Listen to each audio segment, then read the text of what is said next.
इदानीं वेद स्वाध्यायो भविष्यति। अद्य यजुर्वेदस्य षष्ठोऽध्यायस्य सप्तदशं मन्त्रस्य स्वाध्यायो भविष्यति।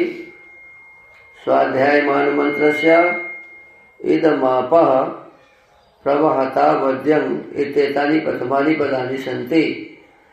अब वेद पाठ होगा, आज वेद स्वाध्याय होगा। आज यजुर्वेद के छठे अध्याय के 17वें मंत्र का स्वाध्याय किया जाएगा। स्वाध्याय किए जाने वाले मंत्र के इदमापः प्रवहतावद्यं ये प्रारंभिक पद हैं। ओम इदमापः प्रवहतावद्यं च मलं च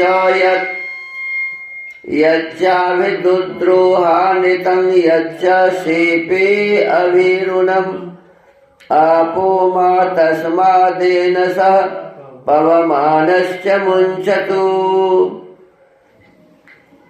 इस मंत्र के ऋषि हैं इदमाप इत्यस्य दीर्घतमा ऋषि। आपो देवता निचित ब्राह्म्य नुष्टुप छंद गांधार स्वर शुद्धेन जलने किं भावनीय मृत्युपदिश्यते। शुद्धेन जलेन होते जलने इसमें देती है। शुद्धेन जलेन किं भावनित्य मृत्युपदिश्यते। अब निर्दोष जल से क्या संभावना करनी चाहिए, यह अगले मंत्र में उपदेश किया है।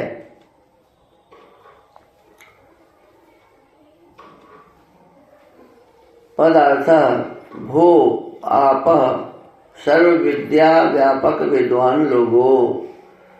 देखिए, आपा का मतलब ईश्वर भी होता है, आपा माने जल भी होता है। यहाँ आपा का मतलब लिखा है कि सभी प्रकार के विद्या से युक्त जो विद्वान हैं उसको क्या कहते हैं, आपः।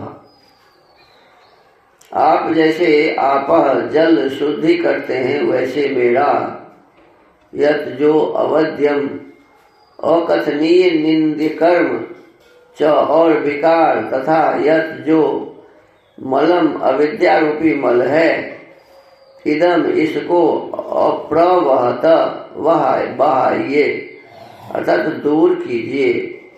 च और यत जो मैं अनृतम झूठ मूठ किसी से द्रोह करता हूँ। च और यत जो अभिरुणम निर्भय निरपराधी पुरुष को शेपे उलाहने देता हूँ। तस्मात् उस उक्त एन सह पाप से माँ मुझे अलग रखो।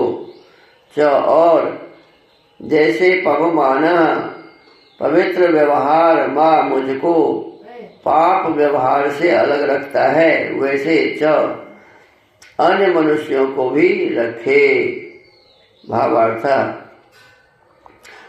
जैसे जल सांसारिक पदार्थों का शुद्धि का निदान है, वैसे विद्वान लोग सुधार का निदान है।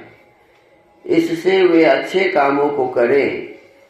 मनुष्यों को चाहिए कि ईश्वर की उपासना और विद्वानों के संग से दुष्टाचरणों को छोड़ सदा धर्म में प्रवृत्त रहें। देखिए, हम मनुष्य हैं। संसार में कहा गया है कि जितने भी जीव हैं उसमें मनुष्य सबसे श्रेष्ठ प्राणी है।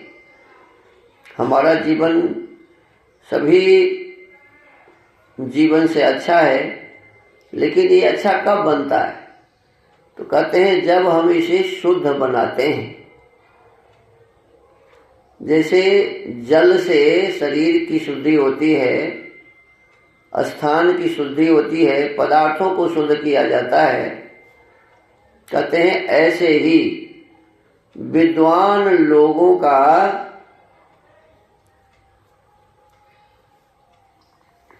कर्तव्य है कि वह विद्या को प्रचार प्रसार करते हुए, विद्या के माध्यम से अच्छे कामों को करते हुए दूसरों को विद्वान बनाए, ईश्वर की उपासना करें। क्या करें?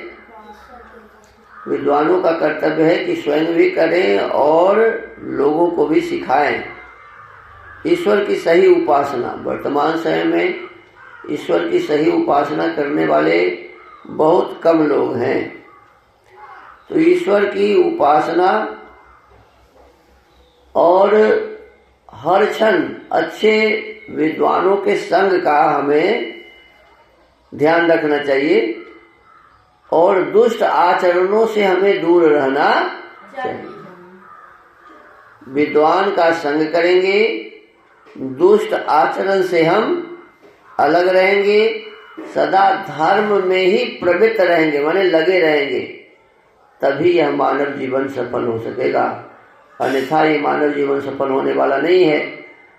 अन्य जीव जंतु जैसे निम्न कोटि के कहे जाते हैं, हम यह मनुष्य शरीर पाकर भी यदि उसी प्रकार के निम्न कर्म करते रहेंगे तो स्वामी दयानंद सरस्वती कहते हैं कि शरीर, मनुष्य शरीर मिला लेकिन मनुष्यता हमारे भीतर में नहीं रही तो हम जानवरों के भी बड़े भाई हैं।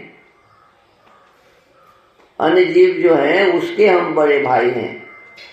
तो हमको आपको अपने आप को मनुष्य कहलाने के लिए, मानव बनने के लिए, श्रेष्ठ कहलाने के लिए ये मुख्य रूप से विद्वानों का संग, ईश्वर की उपासना, दुष्ट आचरण से अलग रहकर और सदा धर्म में पवित्र रहकर, ये 4 काम बताए हैं। तो ये 4 काम हमें करना चाहिए। स्वामी दयानंद सरस्वती कहते हैं कि प्रत्येक मनुष्य को 1 घंटा परमात्मा की उपासना अवश्य करनी चाहिए। करनी चाहिए नहीं, प्रत्येक मनुष्य 1 घंटा परमात्मा की उपासना अवश्य करे, ऐसा उन्होंने सत्याग्रह प्रकाश में लिखा है। तो ये इस मंत्र में यही कहा कि हमें प्रत्येक मनुष्यों का कर्तव्य है कि वह ईश्वर की उपासना 1 घंटा करे, विद्वानों का सदा संग करे, दुष्ट आचरणों से सदा दूर रहे और धर्म में हर क्षण प्रवृत्त रहे, अधर्म कार्य में कभी भी न लगे। इस प्रकार की भावना रहेगी, इस प्रकार का कर्तव्य रहेगा, तभी हमारा ये मानव जीवन सफल होगा। अन्यथा ये मानव जीवन सफल होने वाला नहीं है। तो आज इस वेद के स्वाध्याय को यही विराम देते हैं। ओम।